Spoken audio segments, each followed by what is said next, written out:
Lorsque, en août 2018, Djamel Belmadi était nommé sélectionneur national, beaucoup avaient jubilé. Non seulement parce que le franco-algérien avait fait ses preuves dans plusieurs clubs et la sélection du Qatar, mais à cause aussi de la situation difficile dans laquelle se trouvait l'équipe nationale et ses résultats décevants sous la conduite de Rabah Madjeh et des autres entraîneurs qui l'avaient précédé. Près de 3 ans après, Belmadi a donné aux Algériens plus de joie qu'ils n'attendaient. Sous sa conduite, l'équipe a dépassé toutes les espérances, a collectionné et continue à collectionner performances et records. Les Algériens n'ont pas tardé à trouver à l'homme le qualificatif qui lui sied le plus, ministre du bonheur. La formule est géniale. Le football marche et c'est suffisant pour que les Algériens gardent le moral et le sourire dans une conjoncture difficile sur tous les plans. Djamel Belmadi y est pour beaucoup et il mérite amplement le nouveau statut que ses concitoyens se sont accordés à lui octroyer. Son exploit est d'avoir fait d'un groupe moribond une équipe conquérante qui domine l'Afrique de la tête et des pieds.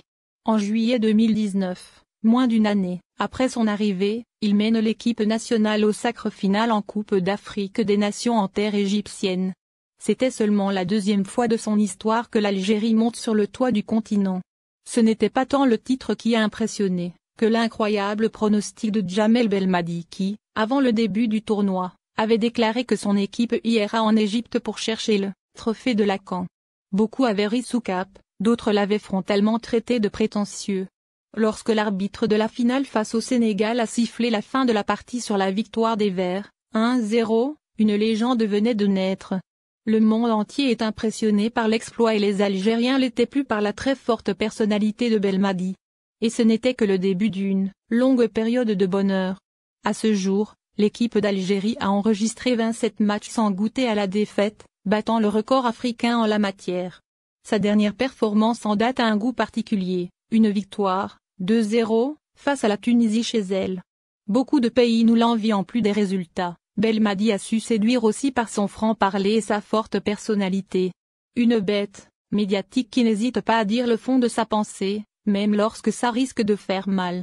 Tout le monde retient sa ferme réplique à un journaliste égyptien qui soutenait que le public du Caire avait soutenu les Algériens contre les Sénégalais.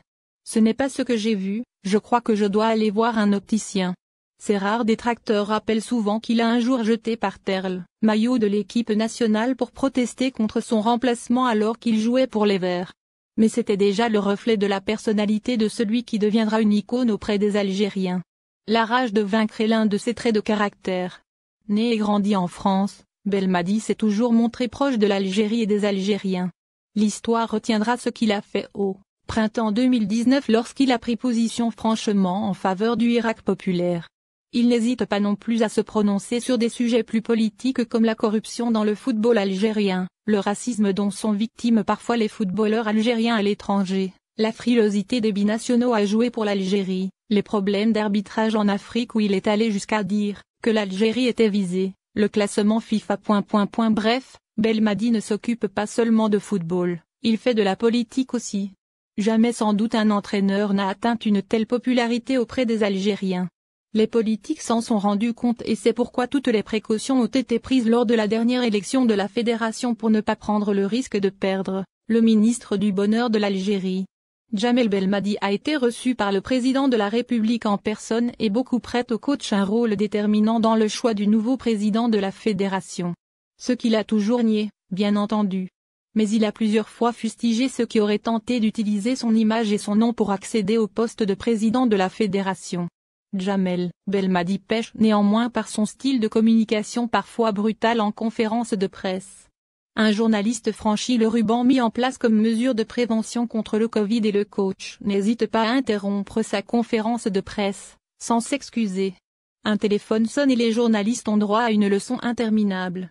Malgré les bons résultats et son immense popularité, les relations commencent à se faire difficiles entre Belmadi et quelques journalistes, dont certains n'hésitent plus à le fustiger publiquement pour son style de communication et son prétendu rôle dans le choix du nouveau président de la fédération.